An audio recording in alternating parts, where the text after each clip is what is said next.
জাতীয় পার্টির ৯ বছর ক্রমাগত শাসন, স্বৈরাচারী শাসন, যেটার জন্য তাদেরকে চলে যেতে হয়েছে, উচ্ছেদ করা হয়েছে তাদেরকে, এবং একটা বিশাল আন্দোলন। এই ২৪-এর যে আন্দোলন, এখন যারা সাক্ষী, তারা হয়তো ওই ৮৬, ৮৭, ৮৮, ৮৯, ৯০ ওই সময়ের আন্দোলনটা তারা দেখেননি। আমরা ওটা সাক্ষী, আমরা বুঝতে পারি যে ওটার তীব্রতা কত ছিল।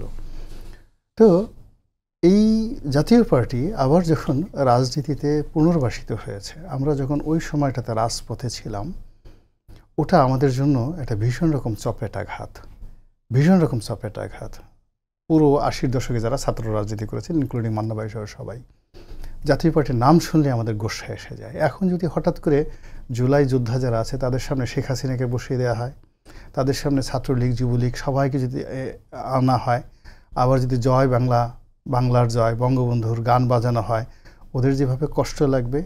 এই বাংলায় অসংখ্য মানুষ নয়, লক্ষ লক্ষ, কোটি কোটি মানুষ রয়েছে যারা এই জাতীয় পার্টির নাম শুনলে তাদের গোসায় এসে যায় এবং ভীষণ রকম মেজাজ গরম হয়ে যায়। এবং এতকাল পরে যেটা উনি বললেন যে যদি আওয়ামী লীগকে ধরেন ইনডিসেন্ট, তাহলে তাদেরকে বলতে হবে, জাতীয় পার্টিকে বলতে হবে ন্যাস্টি, মানে আবর্জনা, দুর্গন্ধযুক্ত আবর্জনা।